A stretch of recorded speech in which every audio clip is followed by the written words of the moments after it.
Hello दोस्तों, स्वागत है आपका विद्या स्मार्ट कोचिंग क्लासेस में। दोस्तों आज के इस वीडियो में हम लोग कक्षा 10 के विज्ञान के जो इंपॉर्टेंट प्रश्न हैं दोस्तों, जो न्यूमेरिकल में आपके एग्जाम में पूछे जाते हैं, उसके बारे में इस वीडियो में हम लोग बात करेंगे। दोस्तों ये जितने सारे ये प्रश्न हैं वो प्रीवियस ईयर के ही प्रश्न हैं और इसी तरह के प्रश्न जो है दोस्तों बोर्ड में सेट किए जाते हैं और पिछले के ही प्रश्न जो दोस्तों होते हैं उसको उठा करके किसी न किसी साल में पूछ दिए जाते हैं। और दोस्तों आपको पता है कि लगभग 4-4 नंबर के 2 प्रश्न आते हैं यहाँ पे आपके बोर्ड एग्जाम में, तो आपके लिए बहुत ही हेल्पफुल हो जाएंगे। तो चलिए दोस्तों वीडियो स्टार्ट करते हैं। स्टार्ट करने से पहले बता दें, अगर आप चैनल को सब्सक्राइब नहीं करें प्लीज चैनल को सब्सक्राइब कर लीजिएगा। चलिए दोस्तों हम लोग यहाँ पे स्टार्ट करते हैं न्यूमेरिकल। सबसे पहला न्यूमेरिकल है दोस्तों, इसमें आप देख रहे होंगे ये प्रकाश से संबंधित है और इसको दोस्तों हम लोग यहाँ पे सॉल्व करेंगे। कह रहा है एक अवतल दर्पण की वक्रता त्रिज्या 40 सेंटीमीटर है और इसके सामने एक वस्तु 15 सेंटीमीटर दूरी पर रखी है। कौन सी रखी है दोस्तों? वस्तु रखी है कितने सेंटीमीटर पर? 15 सेंटीमीटर पर। अब पूछ क्या रहा है? प्रतिबिंब की स्थिति पूछ रहा है तथा इसका किरण आरेख भी बनाने के लिए कह रहा है और 4 नंबर का ये प्रश्न आपके एग्जाम में आएगा। और चलिए इसको दोस्तों कैसे सॉल्व करेंगे। सबसे पहले दोस्तों जो दिया रहता है उसको हम लोग लिखते हैं। तो यहाँ पे देखेंगे हल और उसके बाद जो दिया होता है उसको पहले हम लोग यहाँ पे लिखते हैं। क्या दिया हुआ है? एक अवतल दर्पण की वक्रता त्रिज्या। वक्रता त्रिज्या को दोस्तों हम लोग आर से लिखते हैं, तो आप दोस्तों हिंदी में भी लिख सकते हैं चाहे इसको सिंबल से भी लिख सकते हैं। तो वक्रता त्रिज्या को आर से लिखते हैं। आर बराबर दिया है 40 सेंटीमीटर और 40 सेंटीमीटर यहाँ पे हम लोग लिख लेंगे। उसके बाद इसके सामने एक वस्तु 15 सेंटीमीटर दूरी पर रखी है। वस्तु रखी है तो वस्तु के लिए हम लोग यू लिखते हैं और वस्तु की दूरी को दोस्तों यू से और वस्तु की दूरी को माइनस में लिखते हैं और यहाँ पे दोस्तों 15 सेंटीमीटर वस्तु की दूरी। उसके बाद प्रतिबिंब की स्थिति बताइए तथा इसका किरण आरेख भी बनाना है, ये बात ध्यान रखेंगे। तो सबसे पहले अगर प्रतिबिंब देखें तो भी का मान पूछ रहा है और दोस्तों दर्पण सूत्र से हम लोग जानते हैं कि 1/f बराबर 1/u प्लस 1/v होता है। तो यहाँ पे दोस्तों हमको f भी निकालना पड़ेगा और हम लोग जानते हैं f बराबर होता है r/2। फोकस दूरी और वक्रता त्रिज्या में संबंध होता है, तो यहाँ से हम लोग f बराबर निकाल लेंगे। r का वैल्यू है दोस्तों 40 और यहाँ 2, तो f की वैल्यू कितनी निकल के आ गई? 20 सेंटीमीटर। f की वैल्यू कितनी आ गई? 20 सेंटीमीटर। अब दोस्तों दूसरा स्टेप में हम लोग यहाँ पे सॉल्व करेंगे। दूसरा स्टेप में क्या करा? प्रतिबिंब की स्थिति ज्ञात करनी है, तो दर्पण सूत्र लगाएंगे यहाँ पे। दर्पण के सूत्र से, दर्पण का सूत्र होता है दोस्तों 1/f बराबर 1/v प्लस 1/u। इसको कई तरह से इधर उधर भी लिख सकते हैं, कोई दिक्कत नहीं है। ये दर्पण का सूत्र है। इसमें दोस्तों जितनी वैल्यू दी है सभी वैल्यू को इसमें हम लोग पुट कर देते हैं। f की वैल्यू दोस्तों यहाँ पे अगर 20 सेंटीमीटर है, अब यहाँ पे f की वैल्यू हम लोग ध्यान देंगे। दर्पण कौन सा है? यहाँ पे दर्पण दोस्तों है अवतल, तो यहाँ पे फोकस दूरी इसकी क्या हो जाएगी? माइनस। तो यहाँ पे लिखेंगे 1/-20 बराबर 1/v प्लस 1/u की वैल्यू रखेंगे कितना? 15 सेंटीमीटर -15। ठीक है। उसके बाद यहाँ देखेंगे 1/-20, इसको इधर लेके आएंगे दोस्तों, तो ये प्लस माइनस पहले इधर कर लेते हैं। 1/v, ये प्लस माइनस माइनस 1/15। अब क्या करेंगे? यहाँ पे ये माइनस है, इसको क्या कर देंगे दोस्तों? इधर कर देंगे। तो ये माइनस है तो इधर हो जाएगा, तो प्लस हो जाएगा 1/-20 प्लस 1/15 बराबर 1/v। ठीक है। अब यहां से क्या करेंगे? जो 1/v है इसका मान यहाँ पे निकालने के लिए सबसे पहले दोस्तों इसका एलसीएम लेंगे। तो इसका एलसीएम कितना होगा? अगर इसका एलसीएम निकालेंगे दोस्तों तो 60 आएगा। 20 तिहाई 60 प्लस 15 चौको 60 बराबर 1/v। फिर आगे देखेंगे यहाँ पे तो 1/v बराबर, यहां से देखेंगे दोस्तों 4 में से 3 जाएगा, बचेगा क्या? 1 प्लस में 1/60 और यहाँ पे v बराबर 60 सेंटीमीटर आपका प्रतिबिंब आ जाएगा। और कह रहा है प्रतिबिंब की स्थिति बतानी है। तो जब यहाँ पे आप लोग ध्यान से देखेंगे तो v बराबर कितना है? पॉजिटिव में 60 सेंटीमीटर आया और u देखिए यहाँ पे कितना है? 15 सेंटीमीटर है। तो यहाँ से साफ साफ समझ में आ रहा है कि वस्तु से बड़ा प्रतिबिंब बना है और प्लस में आया है तो आभासी बनेगा, क्योंकि यहाँ पे कौन सा दर्पण है? अवतल दर्पण है। तो लिखेंगे आभासी वस्तु से बड़ा। प्रतिबिंब कैसा बना है? आभासी बना है, वस्तु से बड़ा बनाया। और आभासी का मतलब क्या होता है दोस्तों? सीधा। आभासी सीधा वस्तु से बड़ा। आभासी बनाया, सीधा बनाया और वस्तु से बड़ा बनाया।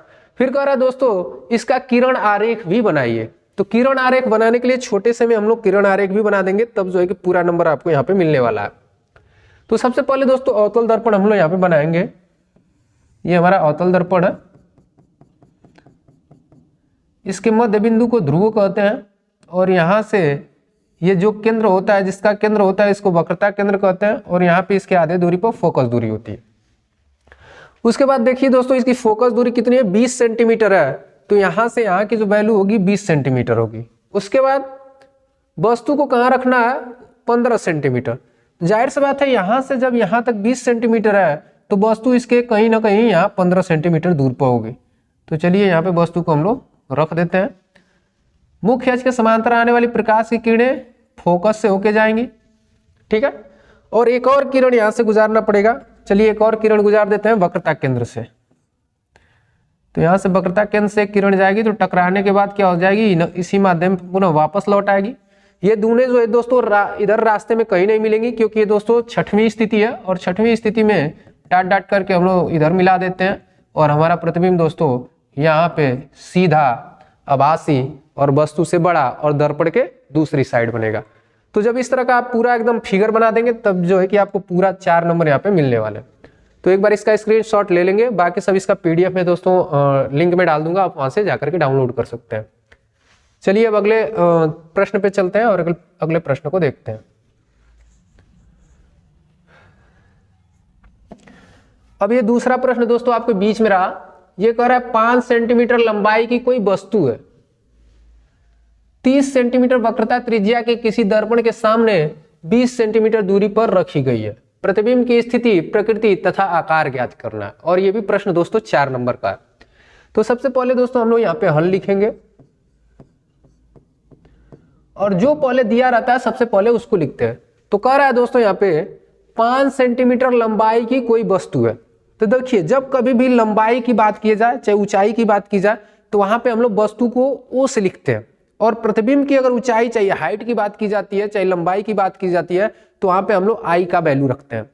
जैसे कि आवर्धन में आप लोग जानते हैं I/O बराबर V/U होता है, तो उस वाले में से हम लोग I और U को रखेंगे।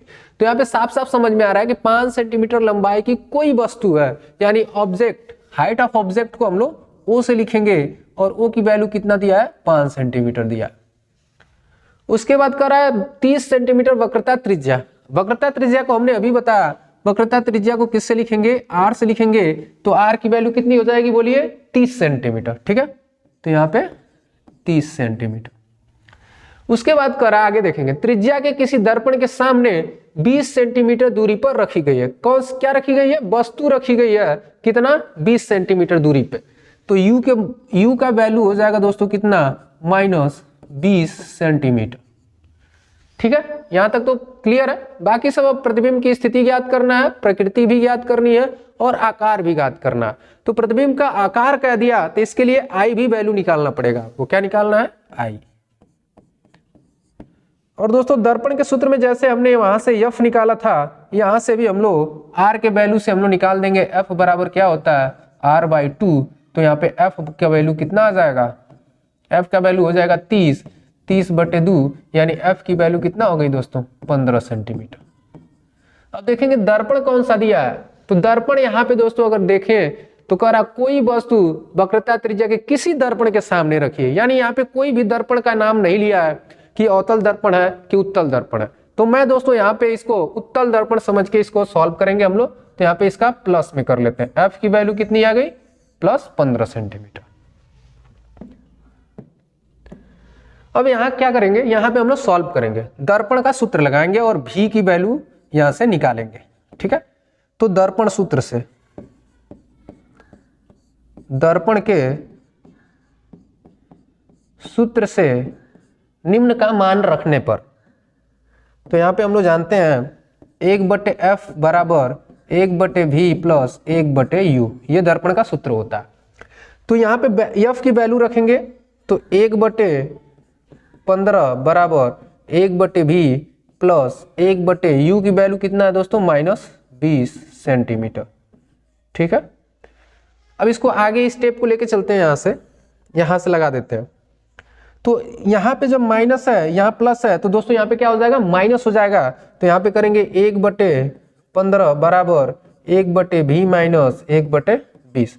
अब देखिए दोस्तों v की वैल्यू निकालनी है तो इस माइनस को हम लोग इधर कर देंगे तो ये हो जाएगा 1/15 प्लस 1/20 बराबर 1/v। ये आपको सभी को पता होगा कि ये माइनस है तो इधर आते हैं तो क्या हो जाता है, प्लस हो जाता है। अब यहाँ से क्या करेंगे, इसका एलसीएम लेंगे। 15 और 20 का लॉस है दोस्तों हम लोग 60 ले लेते हैं। 15 चौको 60 प्लस 20 तिहाई 60 बराबर 1/v। अगर यहाँ पे v की वैल्यू निकालेंगे दोस्तों 1/v की तो 4 दिन 7, 7 बटे कितना हो जाएगा 60। अब यहाँ से अगला स्टेप सॉल्व कर लेते हैं। तो यहाँ पे अगर केवल v की वैल्यू निकाल लेंगे दोस्तों तो ये हो जाएगा 7v = 60। तो v बराबर 60/7। तो v की वैल्यू कितनी हो जाएगी, आप भाग दे दीजिए। 60 में दोस्तों हम लोग 7 की भाग देंगे तो 7 8 है 56, बचेगा कितना 4.0, 7 5 35, कितना बचा 5, फिर 0, 7 7 49, यानी 8.57 दोस्तों यहाँ पे आपका वैल्यू आएगा। तो यहाँ पे हम लोग रख देते हैं 8.57 सेंटीमीटर। यहाँ किसकी वैल्यू आ गई, यहाँ पे v की वैल्यू निकल के आ गई। यानी दोस्तों यहाँ पे प्रतिबिंब निकल के आ गया कि प्रतिबिंब किस आकार का है और कैसा। तो यहाँ पे देखेंगे तो प्रतिबिंब जो है पॉजिटिव में बना है। क्यों, क्योंकि उत्तल दर्पण में प्लस में प्रतिबिंब बनता है, यानी आभासी प्रतिबिंब बनता है। तो यहाँ पे लिखेंगे क्या, प्रतिबिंब कैसा बना, आभासी सीधा। और वस्तु से देखेंगे छोटा बना है कि बड़ा। वस्तु देखेंगे दोस्तों यहाँ पे 20 सेंटीमीटर का है और यहाँ पे प्रतिबिंब 8 लगभग 8.5 का है, तो यहाँ पे छोटा बना है। आभासी सीधा वस्तु से छोटा। ठीक है, आभासी सीधा वस्तु से छोटा। और दर्पण के किधर बनेगा, दर्पण के पीछे, दर्पण के दूसरी साइड चाहे दर्पण के पीछे। ठीक है, ये दोस्तों इसकी क्या होगी, प्रतिबिंब की स्थिति हो गई और प्रकृति हो गई। अब यहाँ पे दोस्तों हमको हाइट ऑफ इमेज भी निकालना है, यानी आई का भी वैल्यू निकालना है। तो आई की वैल्यू निकालने के लिए दोस्तों हम लोग एक फॉर्मूला जानते हैं, I/O बराबर V/U। ठीक है, यहाँ पे हम लोग माइनस लगाते हैं दर्पण के लिए। तो यहाँ पे दोस्तों आई की वैल्यू निकालनी है। ओ की वैल्यू दोस्तों हम लोग को 5 यहाँ पे दिया हुआ है और यहाँ पे माइनस ये v की वैल्यू कितनी, 8.57। तो यहाँ लिखेंगे 8.57 अब बटे में u की वैल्यू कितनी है, वैल्यू 20। अब यहाँ पे दोस्तों i बराबर अगर हम लोग निकालेंगे तो यहाँ पे -8.57 गुणे 5 अब बटे में 20। अब दोस्तों यहाँ पे i है, इसका गुणा कर देंगे, 5 7 35 को 5, 5 5 25, 25 3 28 को 8, 5 8 40, 40 अदू 42, यानी 42.85 होगा दोस्तों। इसमें 20 से भाग देंगे तो यहाँ पे आपका आंसर निकल के आ जाएगा 2.14 सेंटीमीटर। जब इसको दोस्तों आप लोग भाग देंगे तो 2.14 सेंटीमीटर यहाँ पे आपकी वैल्यू आ जाएगी। तो चलिए यहाँ पे आप लोग देख सकते हैं, यहाँ पे हाइट ऑफ इमेज भी निकल गया, इसकी हम लोग प्रकृति भी यहाँ पे देख लिए हैं। और ये दोस्तों इसी तरह प्रश्न जो है कि आप अगर एग्जाम में आएगा तो इस तरह लगाएंगे। ठीक है, अगर इस तरह स्टेप को अगर आप फॉलो करते हैं तो आपका दोस्तों कहीं भी 1 नंबर कटने वाले नहीं है और इस तरह के पूरे आपको 4 नंबर इसमें मिलेंगे। तो ये जो स्टेप है दोस्तों इसी तरह आपको स्टेप फॉलो करने हैं और इसी तरह प्रश्न को लगाने हैं। ठीक है, घबराना नहीं है एग्जाम में, पहले जो दिया है उसको लगाओ और प्लस माइनस को जरूर आप ध्यान रखेंगे। अगर प्लस माइनस को ध्यान नहीं रखेंगे तो आपके प्रश्न जो है कि गलत आएंगे। आप पूरा सवाल लगा के भी दोस्तों आपका सवाल गलत हो जाएगा, क्योंकि प्लस और माइनस बहुत मायने रखते हैं इस तरह के सवालों में। अब चलिए ये अगला प्रश्न है और ये अगला प्रश्न दोस्तों विद्युत से है। किसी 4 ओम प्रतिरोध में प्रति सेकेंड यानी 1 सेकेंड में 100 जूल ऊष्मा उत्पन्न हो रही है। प्रतिरोध के सिरों पर विभवांतर ज्ञात करना। इसमें विभवांतर ज्ञात करना, तो इसमें भी दोस्तों पहले हम लोग हल करेंगे कि क्या क्या दिया है। सबसे पहले लिखेंगे हल और जो दिया गया है सबसे उसको लिखेंगे। 4 ओम, तो हम लोग दोस्तों ओम को यानी प्रतिरोध से लिखते हैं तो 4 ओम, यहाँ ओम लिख सकते हैं या इसका सिंबल भी लगा सकते हैं, ठीक है। और यहाँ पे देखेंगे प्रति सेकेंड यानी टी की वैल्यू दिया है दोस्तों 1 सेकेंड, ठीक है, 1 सेकेंड। और 100 जूल की उष्मा उत्पन्न हो रही है। उष्मा को दोस्तों हम लोग एस से लिखते हैं, सॉरी इसको सेकेंड ही लिख देते हैं। और यहाँ पे उष्मा को हम लोग एच से लिखते हैं और एच का मान दिया दोस्तों 100 जूल, ठीक है। प्रतिरोध के सिरों पर विभवांतर ज्ञात करना है और विभवांतर को दोस्तों हम लोग किससे लिखते हैं, भी से लिखते हैं और भी को ही पूछ रहा है। तो दोस्तों इसको दो तरह से हम लोग लगा सकते हैं। जिस तरह अगर आपको सूत्र, जो सूत्र आपको याद हो इससे रिलेटेड, वो सारे सूत्र अगर आप लगा सकते हैं तो लगा करके इसको लगा सकते हैं। लेकिन कोई एग्जाम में एक ही सूत्र का इस्तेमाल करिएगा। मैं यहाँ पे 2 तरीके बताऊंगा किस तरह जो है कि इसको लगा सकते हैं। सबसे पहले अगर हम लोग दोस्तों बात करें तो हम लोग जानते हैं एच का एच होता है आई स्क्वायर आर और टी। एच का फार्मूला दोस्तों होता है एच स्क्वायर आर टी। ये मुझे ये वाला फार्मूला याद है, मैं इस पे लगाने का एक बार प्रयास करता हूं क्योंकि आई दोस्तों है, आई इसमें निकालना पड़ेगा। आर दोस्तों यहाँ पे अगर देखें तो आर यहाँ पे दिया हुआ है और टी भी दिया हुआ है।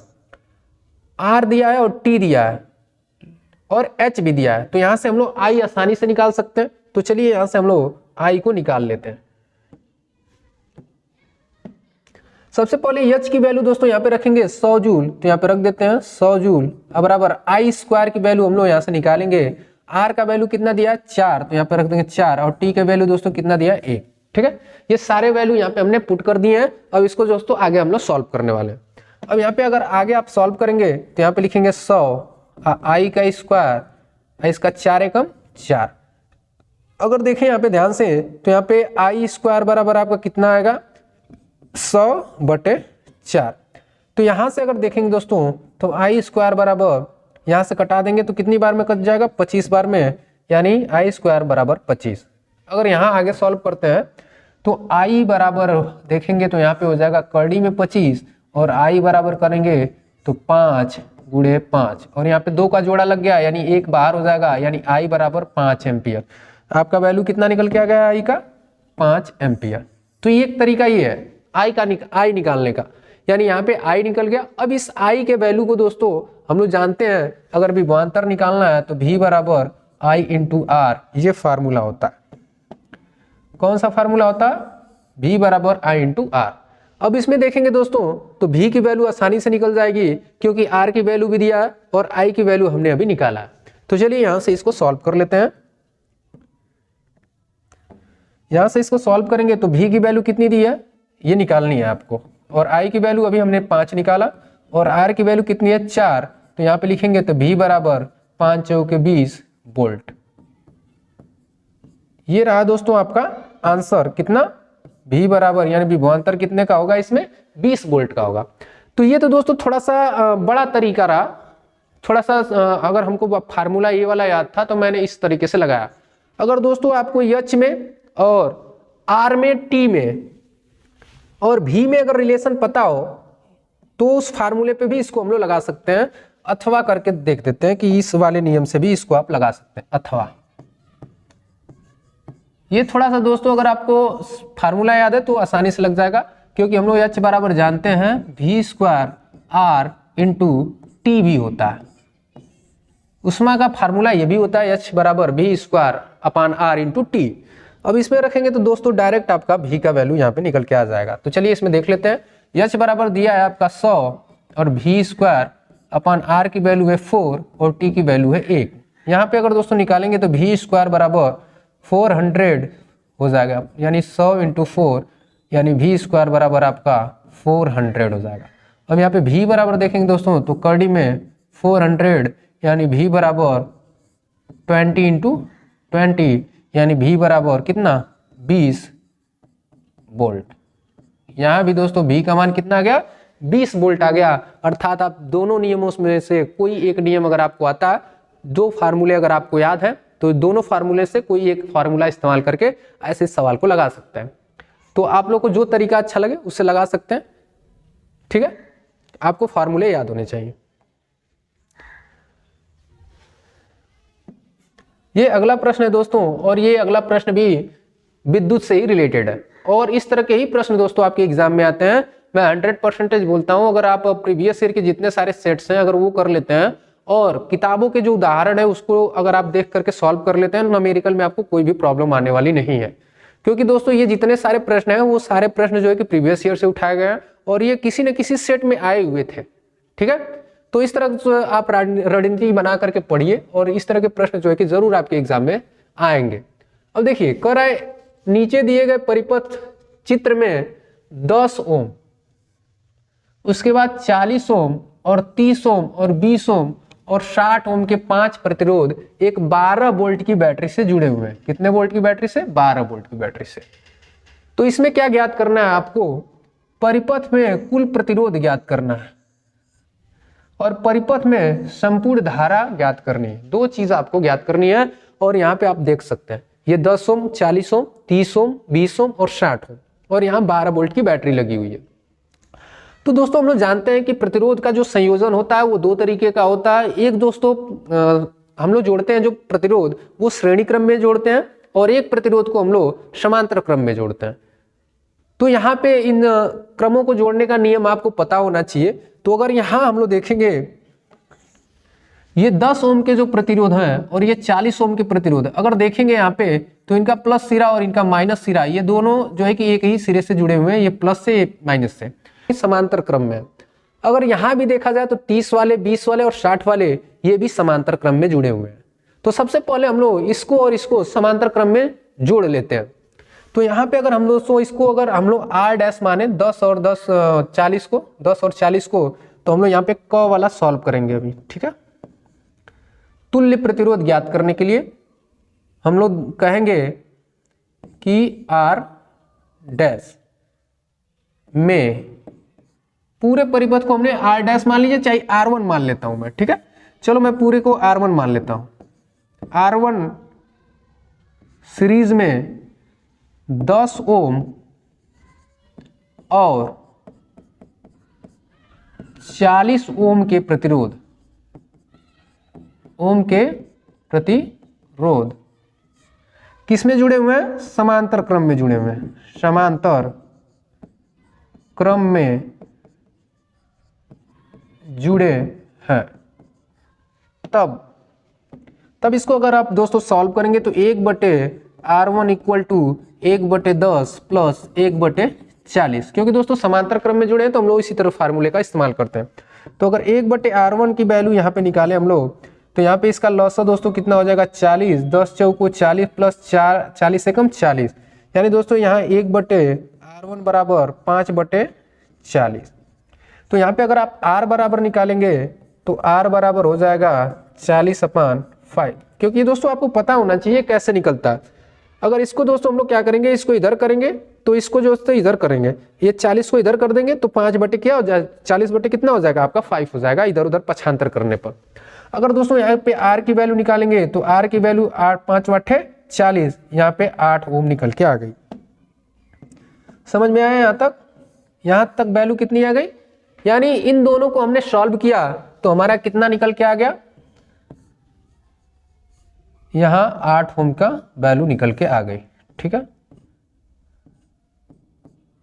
यहां 12 वोल्ट की बैटरी। अब इसको दोस्तों सॉल्व करेंगे। अब इसको सॉल्व करते हैं और देखते हैं। हमने इसको और इसको श्रेणी क्रम समांतर क्रम में लगाया तो टोटल इसका प्रतिरोध जो आया ये 8 ओम आ गया। जुड़े हैं इन्हें भी हम लोग सॉल्व करके और टोटल प्रतिरोध इनका निकालते हैं। तो यहाँ पे हम लोग इसको मान लेते हैं R2। R2 में जो जुड़े हुए हैं वो 30 ओम, 20 ओम और 60 ओम के प्रतिरोध समांतर क्रम में जुड़े हुए हैं। समांतर क्रम में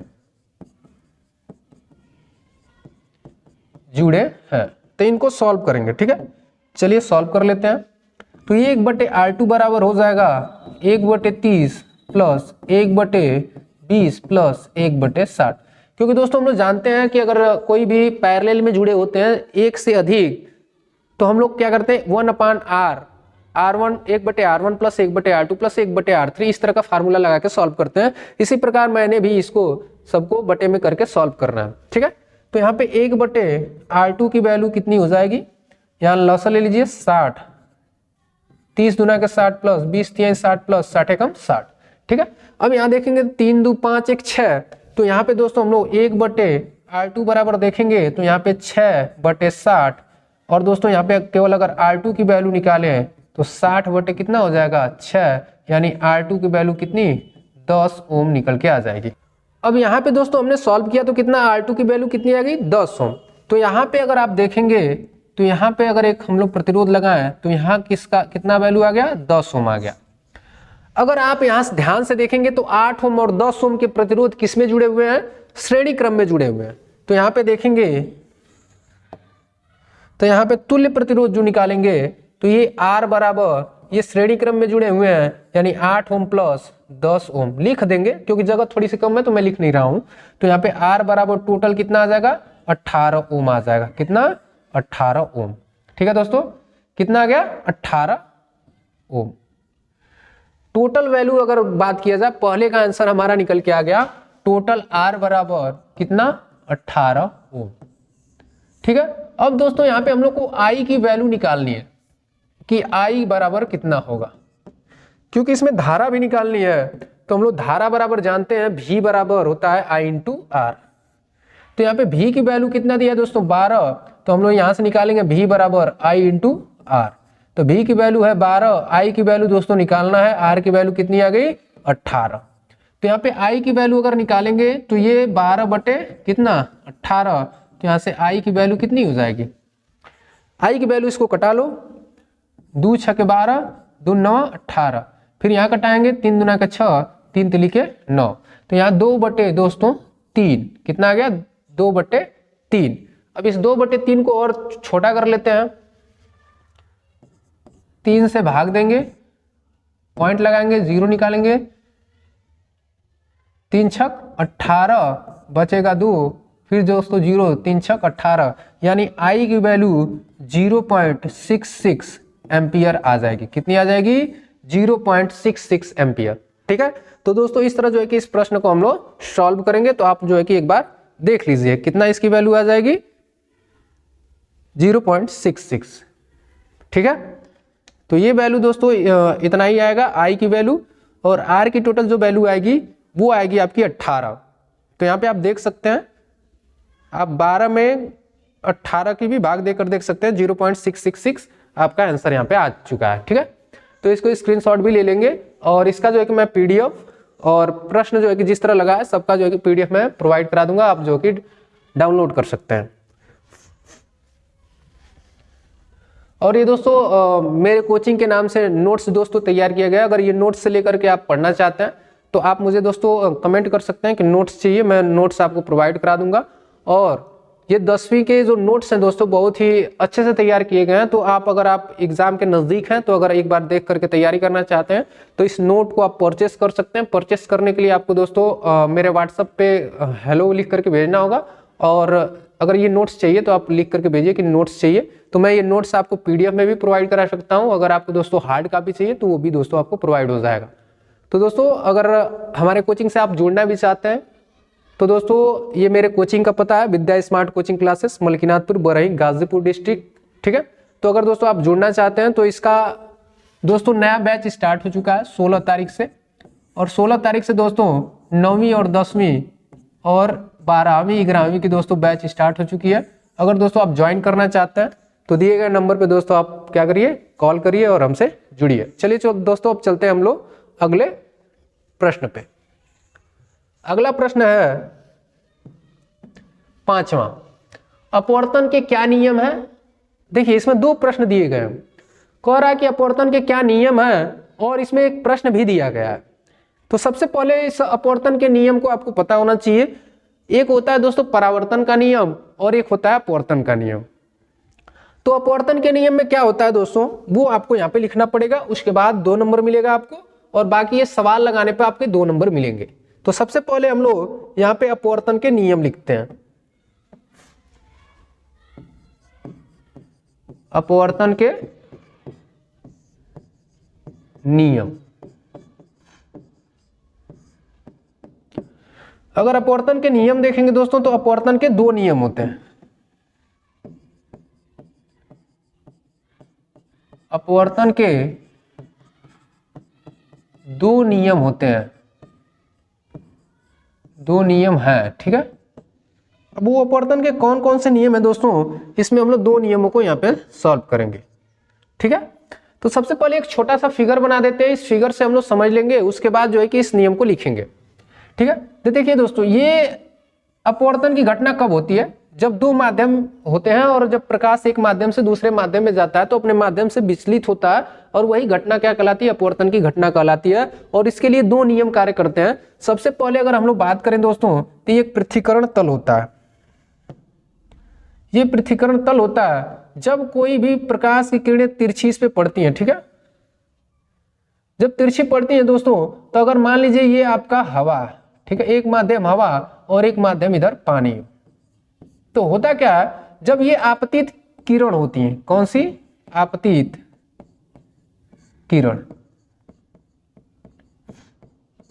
ये आपतित किरण जब दोस्तों टकराती हैं तो ये क्या कर, इनको सीधा जाना चाहिए था, लेकिन दोस्तों ये माध्यम घना होने के कारण ये एक जो है कि हम लोग अभिलंब खींचते हैं, ये अभिलंब की तरफ क्या होती है, मुड़ जाती हैं। क्या होती है, मुड़ जाती है।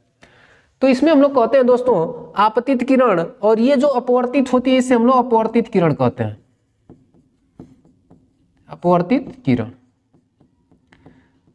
और दोस्तों इनके बीच में जो कोण बनता है इसको आई कहते हैं, और इसके बीच में कोण बनता है जिसे हम लोग आर कहते हैं।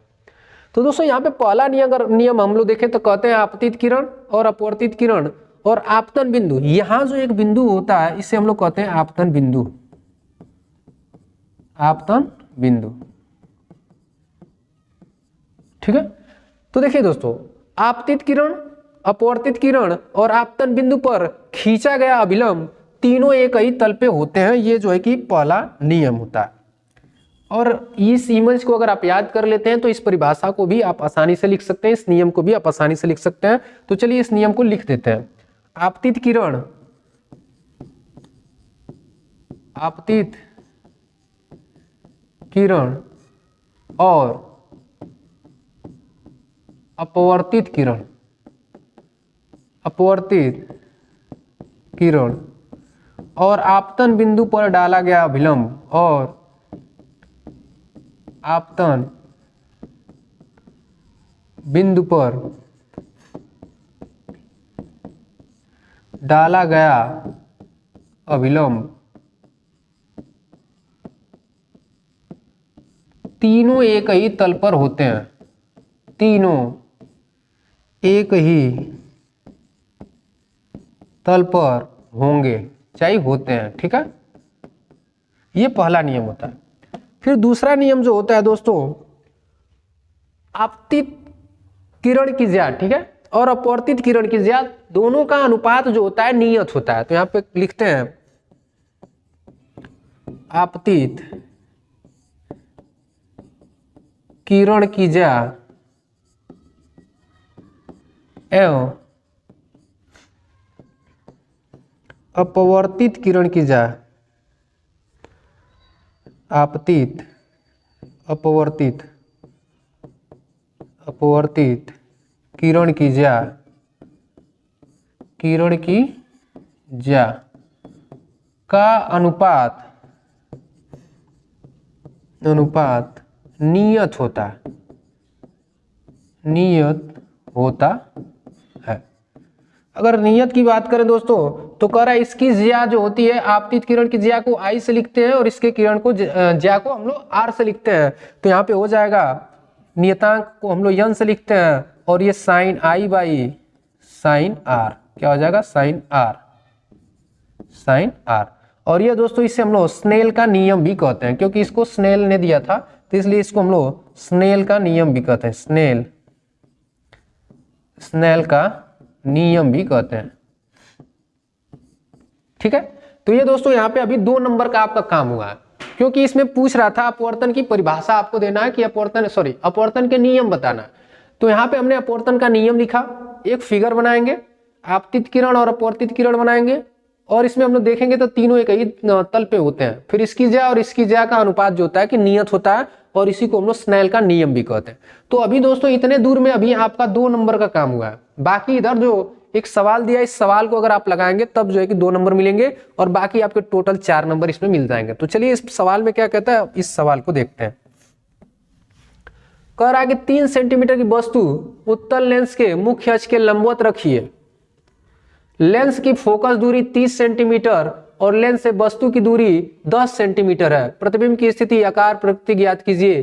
क्या हम इस प्रतिबिंब को पर्दे पर देख सकते हैं? ये भी पूछ रहा है। सबसे पहले देखेंगे दोस्तों लेंस कौन सा है। लेंस है आपका उत्तल। ठीक है, अब आगे चलते हैं। 3 सेंटीमीटर जो है वस्तु है, लंबी है। तो मैंने बताया कि जब वस्तु लंबाई की बात करेंगे दोस्तों तो उसको ओ से लिखेंगे। ठीक है, तो यहां पे ओ की वैल्यू कितनी दी है,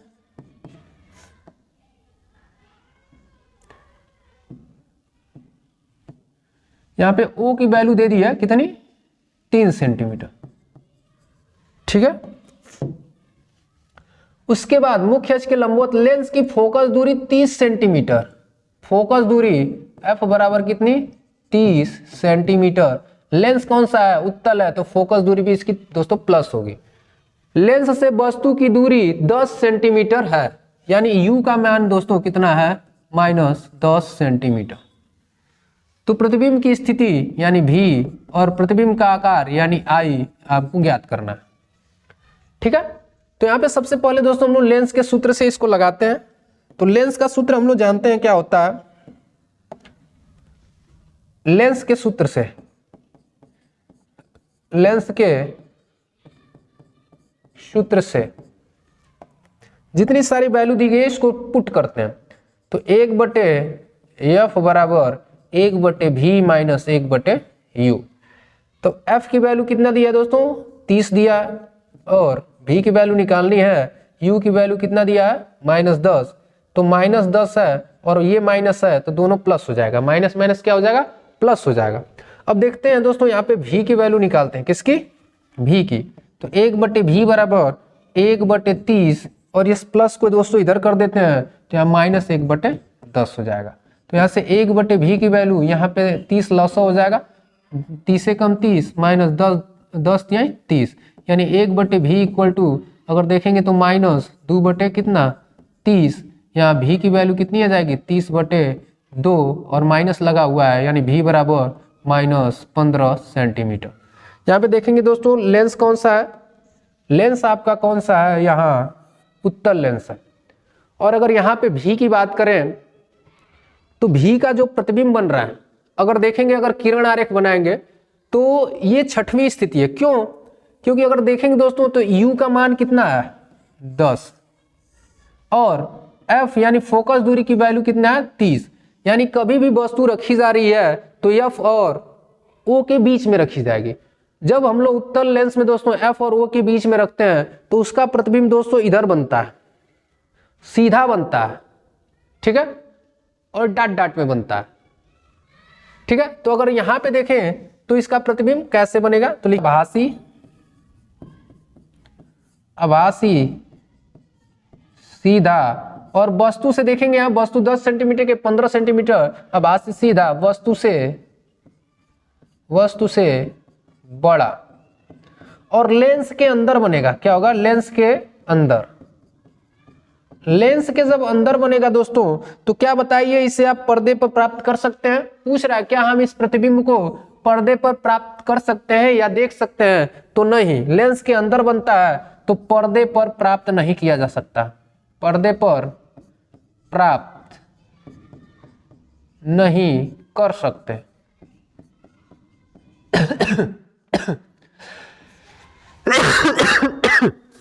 सॉरी। अब देखिए इसे दोस्तों हम लोग पर्दे पर प्राप्त नहीं कर सकते। तो यहां तक तो आपका सवाल अभी लग गया, लेकिन अभी कुछ दोस्तों स्टेप आपके बाकी हैं। क्यों, क्योंकि यहाँ पे आकार पूछ रहा है, किसका, प्रतिबिंब का आकार भी ज्ञात करना है। तो हम लोग जानते हैं m बराबर होता है I/O बराबर V/U। तो यहाँ पे दोस्तों I की वैल्यू निकालनी है, O की वैल्यू कितना दिया है, 3 रख देंगे, V की वैल्यू कितनी आई, 15 सेंटीमीटर, U की वैल्यू 10। तो यहाँ पे अगर I निकालेंगे तो 15 × 45 / 10, यानी आई की वैल्यू दोस्तों 4.5 सेंटीमीटर आ जाएगी। तो यहाँ पे आई की वैल्यू निकल गई 4.5 सेंटीमीटर, और उसके बाद भी की वैल्यू कितनी आई थी -15 सेंटीमीटर। और दोस्तों अगर कभी दिमाग में आए कि आभासी सीधा वस्तु से बड़ा बन रहा है लेकिन माइनस में क्यों आ रहा है, क्योंकि छठवीं जो स्थिति है दोस्तों प्रथम फोकस की तरफ बनता है, और इधर जो दोस्तों बनते हैं तो जाहिर सी बात है लेंस के प्रकाशिक केंद्र से इधर बाएं तरफ की दूरियां हम लोग किस में नापते हैं, माइनस में नापते हैं, इसलिए भी का वैल्यू यहाँ पे -15 सेंटीमीटर आ रहा है। तो ये प्रश्न है, और इस तरह के जो प्रश्न है बहुत ही लेंथी प्रश्न है, इसमें थोड़ी सी भी गलती करते हैं दोस्तों तो प्रश्न आपके गलत हो जाएंगे। टाइम थोड़ा ज्यादा लगेगा दोस्तों, क्योंकि हम लोग लगभग 15 प्रश्न सॉल्व करने वाले हैं, तो लास्ट तक आप जरूर बने रहिएगा, तभी जो है कि ये सारे प्रश्न आपको समझ में आने वाले हैं।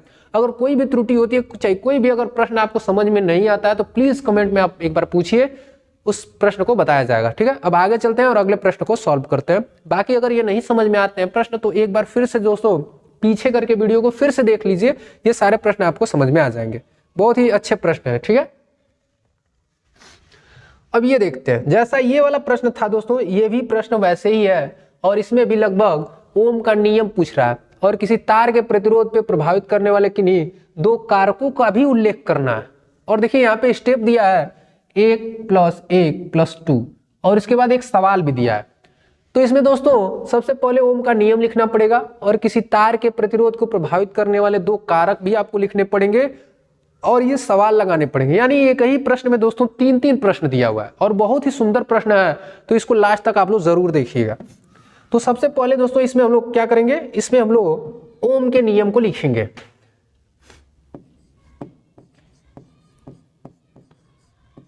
ओम का नियम,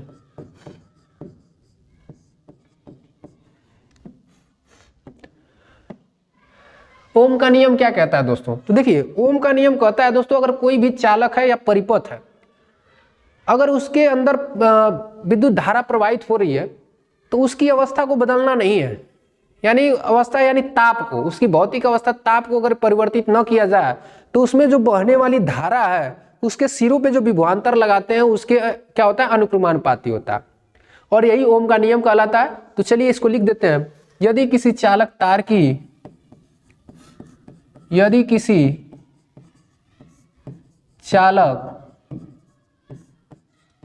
तार की भौतिक अवस्था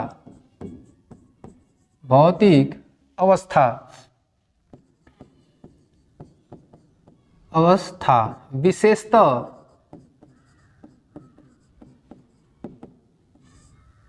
ताप में यदि कोई परिवर्तन न किया जाए, यदि कोई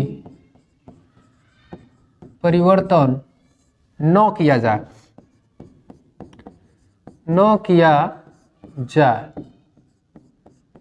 तो चालक में प्रवाहित धारा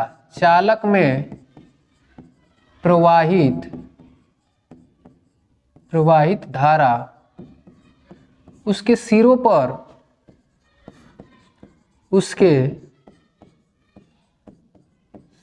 पर लगाए गए विभवांतर के समानुपाती होगी।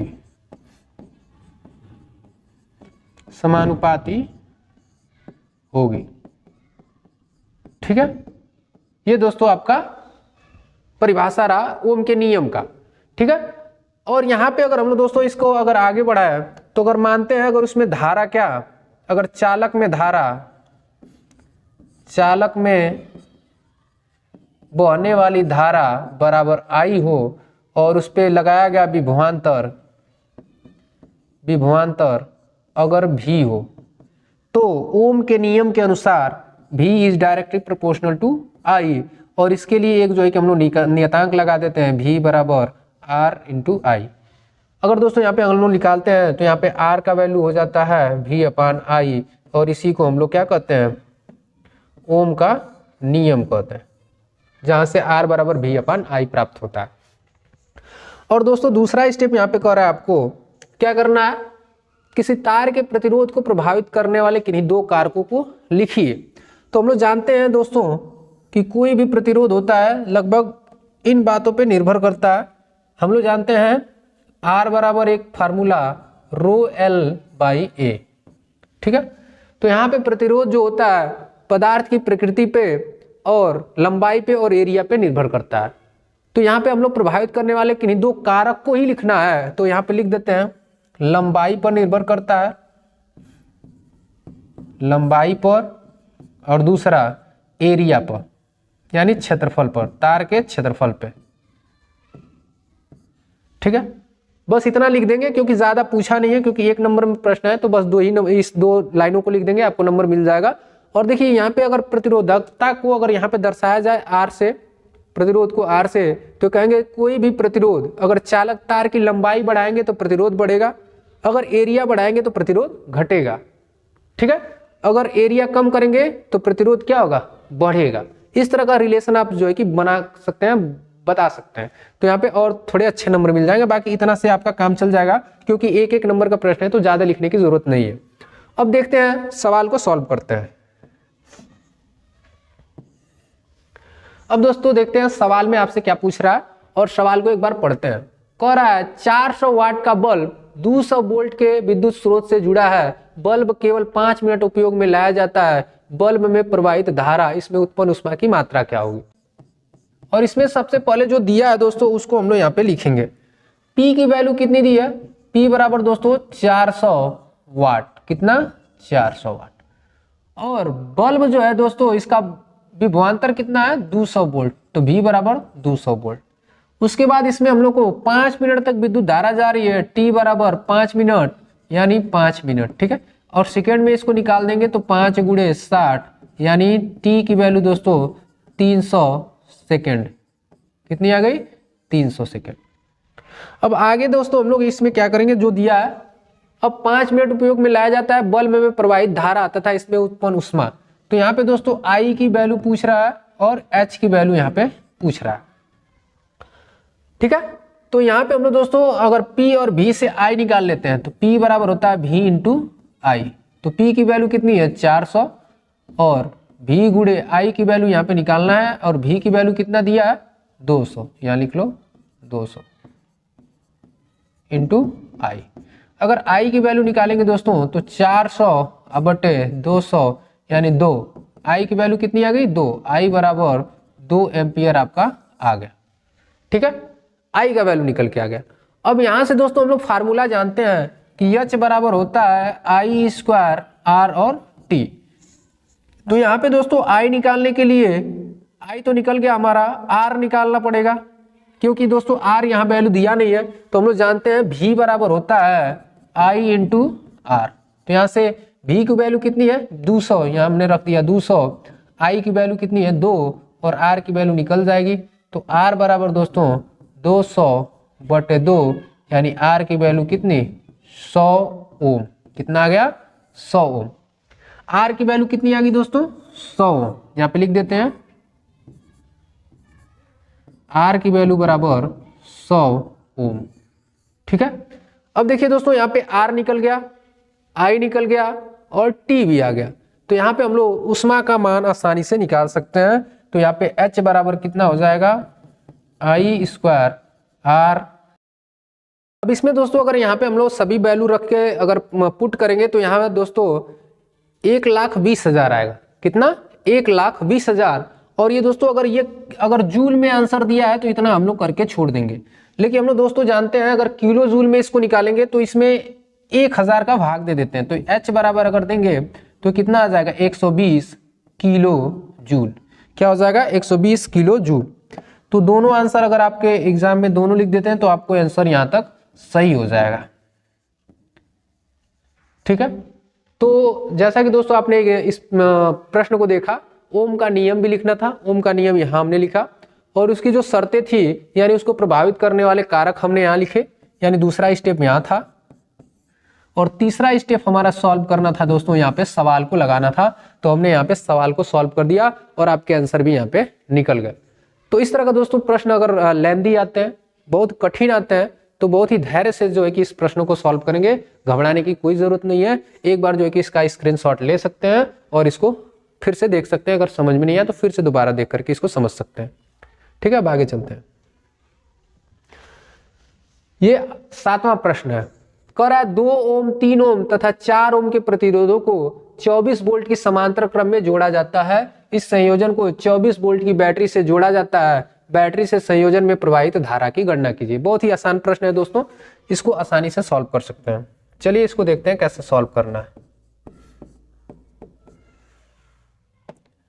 इसमें सबसे पहले जो दिया होता है उसको लिख लेते हैं। कह रहा है 2 ओम 3 ओम और 4 ओम के प्रतिरोधों को 24 वोल्ट की समांतर क्रम में जोड़ा गया है, यानी 24 वोल्ट की बैटरी से समांतर क्रम में जोड़ा गया है। तो यहाँ पे हम लोग अगर R बराबर यानी कैपिटल R बराबर निकालें इसको टोटल, तो 1/2 प्लस 1/3 प्लस 1/4, तो इसका टोटल प्रतिरोध कितना हो जाएगा? लसा ले लीजिए 12, 2 छके 12, 3 चौको 12, 4 तिहाई 12, यानी दोस्तों 1/R इक्वल टू कितना हो जाएगा? 6 4 10 3 13, 13/12। तो यहाँ पे दोस्तों R बराबर निकालेंगे तो 12/13 ओम। देखिए हम लोग गलती कहाँ करते हैं, हम लोग क्या करते हैं, ये 1/R को ही इसी तरह लिख देते हैं और इसी को हम लोग R की वैल्यू समझते हैं। तो यहीं पे कभी ना कभी हमसे गलतियां हो जाती हैं, तो इसको दोस्तों आपको सुधारना है। 1/R है तो R की वैल्यू जब निकालते हैं तो ये ऊपर का नीचे चला जाता है, ऊपर का नीचे और नीचे का ऊपर चला जाता है। तो इस तरह जो है कि हमको R निकल के आ गया।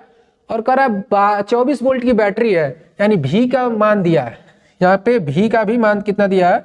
24 वोल्ट। ठीक है, अब हम लोग दोस्तों इसमें क्या पूछ रहा है, आप आसानी से निकाल सकते हैं। कह रहा है बैटरी के संयोजन में प्रवाहित धारा, तो धारा को हम लोग जानते हैं V बराबर होता है I इंटू R। कितना होता है? V बराबर I इंटू R। तो अगर V की वैल्यू देखें तो यहाँ पे कितना है? 24 दिया है और I का वैल्यू निकालना है, R का वैल्यू 12/13 दिया हुआ। अब I की वैल्यू अगर आप निकालते हैं यहाँ से तो I बराबर कितना हो जाएगा? 24 गुणे 13/12। तो I की वैल्यू कितनी आ जाएगी? 12 दूना के 24, 2 गुणे 13, तो I की वैल्यू 13 दूना के 26 एम्पियर। I की वैल्यू आपकी कितनी आ गई? 26 एम्पियर आपका आंसर आ गया। बहुत ही आसान प्रश्न था दोस्तों, और ये इस आसान प्रश्नों को इस तरह जो है कि हम लोग सॉल्व कर सकते हैं और आपको एग्जामिनर 4 नंबर देके आसानी से निकल जाएगा। चलिए अब दोस्तों आगे चलते हैं और अगले प्रश्न को देखते हैं। ये देखिए बहुत ही अच्छा प्रश्न है और इसको भी लगाने का आप लोग प्रयास करेंगे और हम भी दोस्तों यहाँ पे लगाएंगे, और आप भी अगर लगाना चाहते हैं तो आप भी साथ साथ में लगा करके देख सकते हैं। कह रहा दोस्तों R1 बराबर 10 ओम है, यानी इसकी वैल्यू कितनी है? 10 ओम। R2 की वैल्यू और R3 की वैल्यू 20 है, यानी ये बराबर कितना है? 20, और इसके बराबर भी कितना है? 20। और इसमें दोस्तों R4 बराबर है 30 और R5 बराबर 32 और R6 बराबर भी है 30। और इसमें जो बैटरी लगी हुई है, बैटरी जो है कितने की है? 12 वोल्ट की है। तो कह रहा है गणना करके बताइए कि प्रतिरोध में कुल प्रतिरोध कितना है, यानी टोटल रेजिस्टेंस निकालना है और कितनी विद्युत धारा प्रवाहित होगी ये निकालना है। तो सबसे पहले अगर हम लोग यहाँ पे देखें तो आपको ध्यान से समझ में आ रहा होगा कि ये R2 और R3 किसमें है? समांतर क्रम में है, और R4, R5 और R6 ये भी क्या है? सभी समांतर क्रम में है। तो सबसे पहले दोस्तों इनको और इसको हम लोग सॉल्व करते हैं, उसके बाद देखते हैं क्या आता है। तो यहाँ पे हम लोग लिखेंगे, यहाँ पे लिखेंगे हल। अगर इन दोनों को हम लोग क्या मान लें? इनके लिए R डैश माने, ठीक है। तो यहाँ पे हम लोग लिखेंगे R2 एवं R3 समांतर क्रम में, समांतर क्रम में है।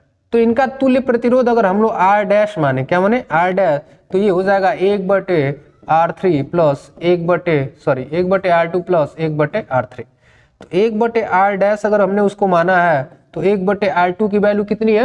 20, तो यहाँ पे हमने 20 रख दिया, और R3 की वैल्यू कितनी है? 20 है, तो इसको भी हमने 20 रख दिया। अब यहाँ दोस्तों अगर एक R डैश बराबर अगर हम निकालेंगे तो यहाँ पे 20 लसो हो जाएगा 1 + 1, यानी R डैश इक्वल टू कितना हो जाएगा? 20/2। तो R डैश की वैल्यू डायरेक्ट कितनी आ गई? 10 ओम आ गई। कितनी आ गई दोस्त? 10 ओम। तो जब इसको हमने सॉल्व किया तो यहाँ पे हम लोग कर लेते हैं, R1 की वैल्यू कितना है यहाँ पे रख देते हैं, R1 की वैल्यू 10 है, हमने यहाँ 10 रख दिया। अब इसको हमने सॉल्व किया तो कितना आ गया? 10 ओम ही आ गया, ठीक है। अब हमको इसको सॉल्व करना है R4, R5 और R6। तो अगर ध्यान से देखेंगे तो दूसरे फिगर में R4 एवं R5 और R6 समांतर क्रम में है। तो इसके लिए अगर हम लोग R क्या मान लेते हैं, R डबल डैश मान लेते हैं इसका तुल्य प्रतिरोध, तो 1/R4 plus 1/R5 plus 1/R6 हो जाएगा। इतना समझ में आ रहा होगा आपको आसानी से, क्योंकि इसमें कोई बड़ी बात नहीं है, रॉकेट साइंस नहीं है, एकदम बहुत ही आसान है। अगर आप कंसेप्ट पढ़े होंगे तो आप आसानी से इसको लगा सकते हैं। अब इसमें जो है कि दोस्तों हम अगला स्टेप चलते हैं, तो 1/R double dash equal to इसकी वैल्यू रख देते हैं 1/30 प्लस 1/30 प्लस 1/30। अब ध्यान से देखेंगे यहाँ पे ये 30 ही, इसका लॉस कितना हो जाएगा, 30 ही हो जाएगा। तो 1/R double dash equal to 30 लॉस ले लीजिए, 1 + 1 + 1, ये कोई बताने की जरूरत नहीं है, सभी को आता है। तो R डबल डैश की अगर निकालेंगे तो 30 बटे ये उल्टा हो जाएगा, 1 2 3 जोड़ेंगे 3, यानी R डबल डैश की वैल्यू कितनी आ जाएगी दोस्तों, 10 × 30 यानी 10 ओम ही आ जाएगा। कितना आ जाएगा, 10 ओम आ जाएगा, क्योंकि कटाएंगे तो 3 दाम में 30 कटेगा। तो यहाँ पे अगर हमने सॉल्व किया इस वाले को, तो इसकी भी वैल्यू कितनी आ गई दोस्तों, इसकी आ गई 10 ओम। तो अगर इस फिगर में देखेंगे तो टोटल अगर प्रतिरोध आपको निकालना हो तो 10 ओम 10 ओम 10 ओम, ये तीनों किस श्रेणी में होंगे ना, ये तीनों अगर आप देखेंगे फिगर में, तो ये तीनों फिगर जो है आपको श्रेणी क्रम में दिखेगा।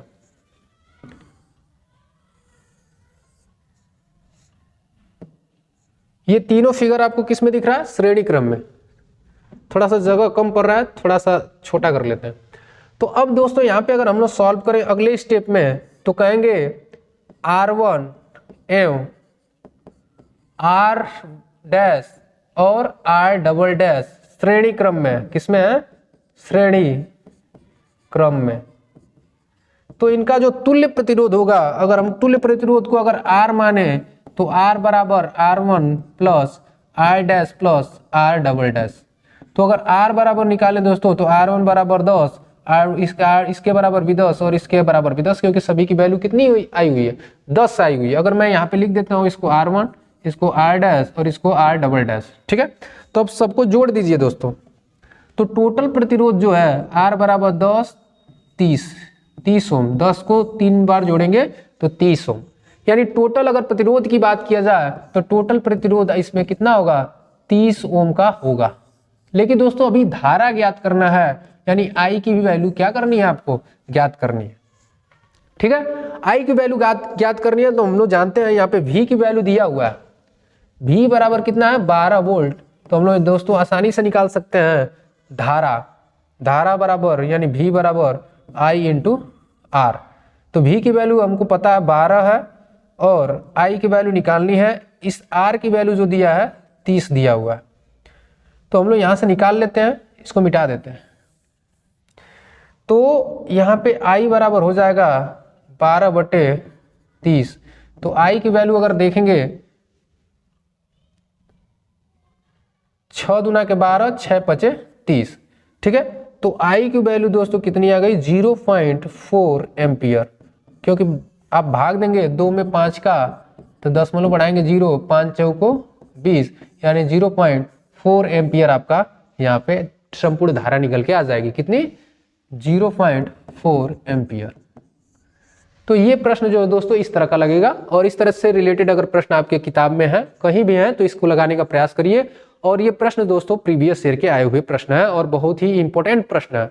तो एक बार नहीं समझ में आ रहा हो तो आप प्लीज जो है कि वीडियो को पीछे करके बैक करके फिर से देखिए, जरूर समझ में आ जाएगा। क्योंकि दोस्तों इसमें हर एक स्टेप वाइज स्टेप इसमें दोस्तों सवाल को लगाया गया है और आपको आसानी से समझ में आ जाएगा, ठीक है। अगर दोस्तों अगर आप पहली बार जुड़े हैं तो प्लीज अपने दोस्तों में इसको शेयर कर दीजिएगा, वीडियो को लाइक भी कर दीजिएगा। और हमारे कोचिंग का नया बैच स्टार्ट हो चुका है, तो उसे अगर आप दोस्तों ज्वाइन करना चाहते हैं तो नंबर पे दिए हुए नंबर पे आप क्लिक करिए और हमसे जुड़िए। अब आगे देखते हैं अगला प्रश्न दोस्तों 9 नंबर का, और इस प्रश्न को हम यहाँ पे दोस्तों सॉल्व कर लेते हैं। एक वस्तु 10 सेंटीमीटर फोकस दूरी के किसी अभिसारी लेंस, कौन सा लेंस, अभिसारी लेंस 25 सेंटीमीटर दूरी पर रखी है। अभिसारी लेंस से 25 सेंटीमीटर दूर पर रखी है। किरण आरेख खींचकर बनने वाले प्रतिबिंब की स्थिति तथा प्रकृति ज्ञात कीजिए। दोस्तों किरण आरेख भी खींचना है और इसकी प्रकृति बतानी है आपको। तो सबसे पहले दोस्तों इसमें जो दिया है, सबसे पहले उसको हम लोग देखते हैं। तो अगर ध्यान से यहाँ पढ़ेंगे दोस्तों तो कह रहा है वस्तु 10 सेंटीमीटर दूर फोकस दूरी के, यानी फोकस दूरी कितनी है 10 सेंटीमीटर, यानी f बराबर 10 सेंटीमीटर के किसी अभिसारी लेंस। अब दोस्तों यहाँ अभिसारी लेंस कह दिया है तो बहुत लोग यहाँ पे कंफ्यूज हो जाएंगे कि अभिसारी लेंस कौन सा होता है और अपसारी लेंस कौन सा होता है। तो जब आप लोग लेंस पढ़े थे, मैंने पढ़ाया था, तो उसमें बताया था कि लेंस जो होते हैं दो तरीके के होते हैं। एक लेंस को हम लोग अभिसारी लेंस कहते हैं और एक लेंस दोस्तों होता है अपसारी लेंस। अभिसारी लेंस और अपसारी लेंस। देखिए इन अभिसारी और अपसारी लेंस को समझने का अगर प्रयास करें तो अभिसारी लेंस वे होते हैं जो प्रकाश की किरणों को एक जगह पे क्या कर देते हैं दोस्तों, मोड़ देते हैं, तो उसे हम लोग कहते हैं अभिसारी लेंस। और यह कार्य करता है कौन, उत्तल लेंस। उत्तल लेंस अभिसारी होता है और वह लेंस जो क्या करे, किरणों को अपवर्तन के पश्चात क्या कर दे, फैला दे, तो वह होता है अपसारी लेंस। और अपसारी कौन सा होता है, अवतल होता है। तो यहां से क्लियर हो गया दोस्तों, अभिसारी लेंस है यानी कौन सा लेंस है, उत्तल लेंस है। हम लोग जानते हैं उत्तल लेंस की जो फोकस दूरी होती है या फोकल लेंथ जो होती है वो किस में होती है, पॉजिटिव होती है। तो यहाँ पे अगर हम लोग सॉल्व करेंगे तो ये प्लस 10 सेंटीमीटर हो जाएगा। फिर कह रहा है से वस्तु 25 सेंटीमीटर दूरी पर रखी है, यानी u का वैल्यू कितना हो गया, -25 सेंटीमीटर। बनने वाले प्रतिबिंब यानी v की क्या गणना करनी है और इमेज भी बनाना है आपको। तो हम लोग जानते हैं दर्पण के सूत्र से यहां लगा, सॉरी लेंस के सूत्र से लिखेंगे। लेंस के सूत्र से v की वैल्यू निकालेंगे तो 1/f बराबर 1/v माइनस 1/u। अब यहां हम लोग इसको सॉल्व करते हैं। 1/f की वैल्यू कितनी दी है दोस्तों, प्लस में 10 बराबर 1/v निकालना है, u का वैल्यू कितना है -25। तो यहाँ देख सकते हो अगर यहाँ पे निकालेंगे तो 1/v बराबर 1/10, ये माइनस माइनस हो जाएगा प्लस और इधर आएगा तो कितना हो जाएगा माइनस। चलिए इसको फिर से कर लेते हैं, ठीक है, इसको प्लस कर लेते हैं। 1/10 बराबर 1/v, माइनस माइनस जुड़ जाएगा कितना, प्लस हो जाएगा। हर और अंश का परिमेयीकरण करते हैं तब जो है कि प्लस माइनस होता है, डायरेक्ट हम लोग इसी तरह लिख देते हैं बस, ठीक है। अब आगे देखते हैं। तो 1/v की वैल्यू निकालेंगे दोस्तों, तो इधर देखेंगे 1/10 प्लस में और 1/25 इधर प्लस में, तो v को इधर ही रहने देते हैं, इसको इधर भेज देते हैं, तो ये क्या हो जाएगा, ये प्लस है तो माइनस में हो जाएगा, यानी 1/10 माइनस 1/25। तो 1/v की वैल्यू निकालेंगे दोस्तों, तब 25 और 10 का लॉस कितना हो जाएगा, 50 लॉस ले लेते हैं। 10 × 5 = 50 माइनस 25 दूना के 50, तो 1/v इक्वल टू यहाँ 3/50, यानी v की वैल्यू दोस्तों 50/3, यानी v की वैल्यू अगर निकालेंगे तो कितना होता है, 3 × 3 3 × 6 = 18, फिर इसका 3 × 6 = 18, यानी 16.66 सेंटीमीटर दोस्तों ये किसकी वैल्यू हो जाएगी, v की। इसको 50 में आप भाग देकर भी देख सकते हैं, किससे, 3 से। 3 × 3 बचा कितना 0, 3 × 6 = 18, बचा कितना 2, दशमलव बढ़ाएंगे 0, बार बार ऐसे ही चलता जाएगा, तो कितना 16.66 सेंटीमीटर दोस्तों आपको v की वैल्यू यहाँ पे निकल के आ गई, और ये भी किसमें, पॉजिटिव में निकल के आई, ठीक है। यानी लेंस के उस साइड जो है कि चित्र बनने वाला। तो यहाँ कर रहा है कि किरण आरेख बनाइए, तो चलिए किरण आरेख बना देते हैं, कोई बड़ी बात नहीं, किरण आरेख आसानी से बन जाएगा। सबसे पहले एक हम लोग को क्या बनाना है, अभिसारी लेंस। तो अभिसारी लेंस हमारा होता है अवतल लेंस, सॉरी उत्तल लेंस। यहाँ पे दोस्तों इसका प्रकाशीय केंद्र होता है, इधर से जो हमारी मुख्य अक्ष के समांतर जाती है ये F1 हो जाता है, ये हम लोग C1 मान लेते हैं, इधर हम लोग F2 मान लेते हैं और इधर C2 मान लेते हैं। अब देखेंगे वस्तु को कहाँ रखना है। वस्तु जो है 25 सेंटीमीटर दूर पे रखी है और फोकस दूरी जो है कि 10 है। तो अगर ये यहाँ से यहाँ की दूरी कितनी है, 10 सेंटीमीटर है, और यहाँ तक भी 10, यानी यहाँ से यहाँ तक की दूरी कितनी होगी, 20 सेंटीमीटर होगी, ठीक है। यानी वस्तु कहीं इधर, यानी यहाँ कहीं वस्तु हमारी रखी हुई है। चलिए वस्तु को हम लोग A और B मान के रख देते हैं, ठीक है। अब देखेंगे मुख्य अक्ष के समांतर आने वाली प्रकाश की किरणें लेंस से अपवर्तन के पश्चात फोकस से होके जाएंगी, ठीक है। उसके बाद एक किरण को हम लोग फोकस से गुजार दें या यहां से गुजार दें, कहीं से भी गुजार सकते हैं। तो चलिए एक जो है कि हमने कहां से गुजार दिया, प्रकाशिक केंद्र से, तो वो सीधे गुजर जाएगी। उसके बाद ये देखेंगे तो यहाँ C2 के परे जो है यह चित्र बनेगा और ये बनेगा कैसा, A dash B dash A dash, यानी वास्तविक। तो अगर यहां लिखेंगे तो क्या लिखेंगे, वास्तविक उल्टा और वस्तु से। अब देखिए दोस्तों, हम लोग जानते हैं कि C के परे जितनी सारी वस्तुएं रहती हैं, C के परे जितना भी वस्तुएं रखते हैं उनका इमेज हमेशा छोटा बनता है, तो वस्तु से छोटा बनेगा। अगर इस तरह नहीं समझ में आ रहा है तो आप देख सकते हैं इमेज की वैल्यू कितनी है, 16.5 लगभग 16.66, और यहाँ कितना है 25 है। तो वैसे ही पता चल रहा है कि वस्तु से कहीं प्रतिबिंब कैसा बना है, छोटा बना है। तो ये जो है कि दोस्तों इस प्रश्न को इस तरह सॉल्व करना था। आप इस तरह इस प्रश्न को सॉल्व कर सकते हैं। यहाँ पे फिगर अगर हम लोग नाप के बनाते तो जाहिर सी बात है छोटा प्रतिबिंब यहाँ पे हमारा बनता। तो इस तरह जो है कि इस प्रश्न को सॉल्व करेंगे। बाकी सब अब दोस्तों अगला प्रश्न चलते हैं। और आज का दोस्तों ये लास्ट प्रश्न रहेगा, क्योंकि दोस्तों टाइम बहुत ज़्यादा हो गया, लगभग 1 घंटे से अधिक ये वीडियो बन चुका। तो अगला जो प्रश्न रहेंगे 5 प्रश्न या 10 प्रश्न जो है कि अगली वीडियो में हम लोग सॉल्व करेंगे। अगर आपका रिस्पॉन्स अच्छा रहा, अपने दोस्तों में अगर आप इसे शेयर करते हैं तो जल्दी से जल्दी अपने दोस्तों में इसको शेयर करिए। अगर अभी आपने नहीं किया है तो अपने दोस्तों में शेयर कर दीजिए, क्योंकि आपके दोस्त को भी यह जानकारी मिल जाए और वो भी प्रश्नों को लगाना सीख जाए।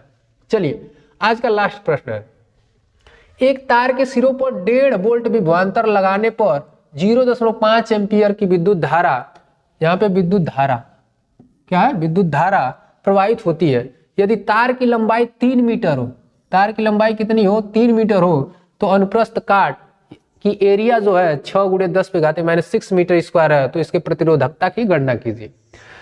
ठीक है, इसमें सबसे पहले जो दिया है उसको लिख लेते हैं।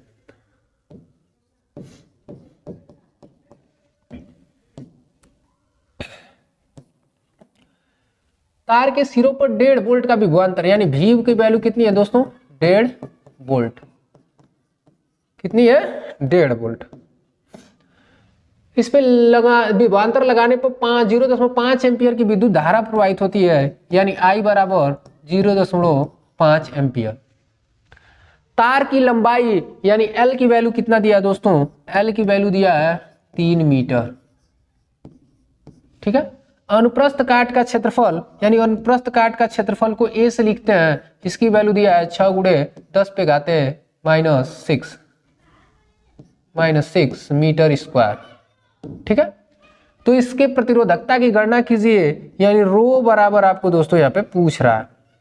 ठीक है, तो हम लोग एक फार्मूला जानते हैं दोस्तों, होता है कैपिटल R बराबर ρL/A। ठीक है, तो यहां से हम लोग दोस्तों प्रतिरोधकता निकालने के लिए, अगर प्रतिरोधकता निकालेंगे तो रो बराबर हो जाएगा RA/L।